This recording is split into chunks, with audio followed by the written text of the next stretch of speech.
Hello बच्चों, mega mind academy में आपका स्वागत है। आज हम जनमन अक्टूबर 2025 के सभी इंपॉर्टेंट फैक्ट्स को सिंपल और इंटरेस्टिंग तरीके से समझेंगे। तो आज हम क्या-क्या देखने वाले हैं?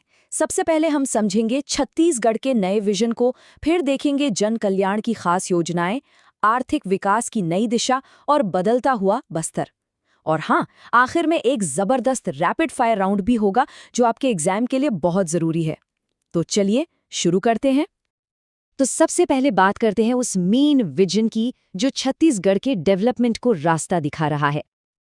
देखिए, राज्य ना दो मेन पिलर्स पर आगे बढ़ रहा है। एक तरफ है गुड गवर्नेंस मॉडल, जिसका सीधा सा मतलब है कि सरकार का कामकाज पारदर्शी हो, एफिशिएंट हो और समाज के हर तबके तक उसका फायदा पहुंचे। और दूसरी तरफ है अंजोर विजन 2047, जो कि एक लॉन्ग टर्म प्लान है, एक सपना है कि 2047 तक उद्योग और कृषि जैसे जरूरी सेक्टर्स में छत्तीसगढ़ कहाँ होगा। तो ये एक तरह का बैलेंस है आज के सुधार और कल की तैयारी के बीच। अच्छा, ये तो हो गई बड़ी बड़ी बातें, विजन की बातें, पर असल में जमीन पर क्या हो रहा है? चलिए अब उन खास योजनाओं पर नजर डालते हैं जो सीधे सीधे आम नागरिकों की जिंदगी को बेहतर बनाने के लिए बनाई गई हैं। सरकार का फोकस एकदम क्लियर है। योजनाएं खास तौर पर महिलाओं, किसानों, युवाओं, आदिवासियों और हाँ, हमारे मजदूर और गरीब भाई बहनों पर केंद्रित हैं। मकसद साफ है, विकास का फायदा हर किसी तक पहुंचे। और जब बात महिला सशक्तिकरण की आती है तो सबसे पहले नाम आता है महतारी वंदन योजना का। इस योजना में सोचिए, 70 लाख महिलाओं को सीधे उनके अकाउंट में हर महीने 1,000 रुपए मिलते हैं। ये उन्हें आर्थिक रूप से आत्मनिर्भर बनाने की तरफ एक बहुत ही बड़ा कदम है। अब बात करते हैं आदिवासी परिवारों की आय के एक बहुत जरूरी सोर्स की। सरकार ने तेंदूपत्ता इकट्ठा करने वालों के पारिश्रमिक यानी उनकी मजदूरी में एक जबरदस्त बढ़ोतरी की है। तो ये रेट ना सीधा 4,000 रुपये से बढ़ाकर 5,500 रुपये प्रति मानक बोरा कर दिया गया है। अब ये मानक बोरा क्या होता है? ये बेसिकली तेंदूपत्ता गिनने का एक स्टैंडर्ड यूनिट है। इस एक फैसले से करीब 13 लाख परिवारों को सीधा फायदा मिलता है। खाने की चिंता दूर करने के लिए भी सरकार ने दो बड़े कदम उठाए हैं। एक तरफ है वीर नारायण सिंह श्रम अन्न योजना, जिसमें मजदूरों को सिर्फ 5 रुपए में गरम और पौष्टिक खाना मिलता है, और दूसरी तरफ 71 लाख गरीब परिवारों को अगले 5 साल तक मुफ्त राशन मिलेगा। मतलब कोई भी भूखा नहीं सोएगा। चलिए अब आगे बढ़ते हैं और देखते हैं कि ये सब आर्थिक विकास यानी इकोनॉमिक डेवलपमेंट में कैसे मदद करता है, जो किसी भी राज्य की तरक्की का इंजन होता है।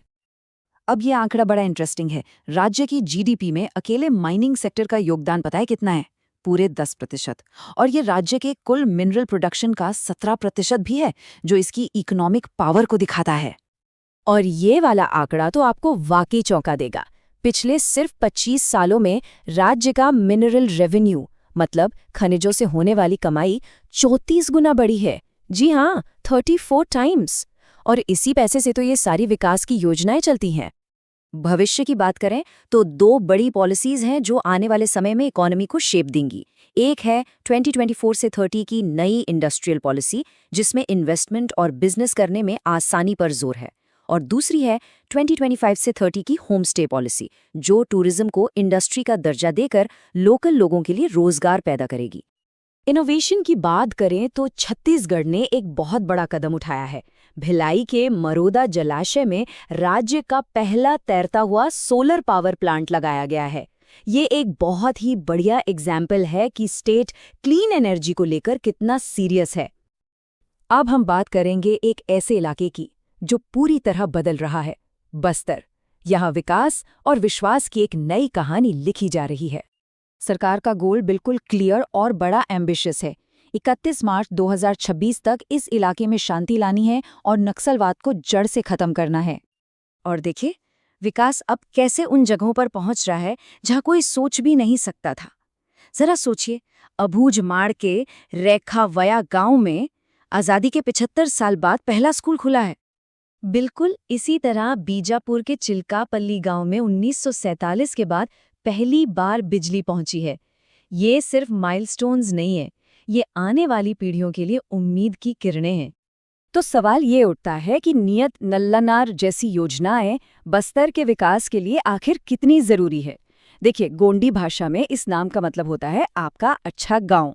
और ये योजना सड़क, स्कूल, हेल्थ सेंटर से लेकर राशन कार्ड और मोबाइल टावर तक हर तरह का विकास करके नक्सलवाद की जड़ पर ही चोट करती है। चलिए, अब फटाफट से आते हैं हमारे exam ready rapid fire round पर। ये फैक्ट्स आपको बिल्कुल याद कर लेने हैं। महात्मा गांधी की छत्तीसगढ़ यात्राओं से सवाल जरूर आता है।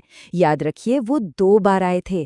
पहली बार 1920 में कंडेल नहर सत्याग्रह के लिए और दूसरी बार 1933 में हरिजन यात्रा के दौरान, जब वे दुर्ग में घनश्याम सिंह गुप्त जी के घर रुके थे।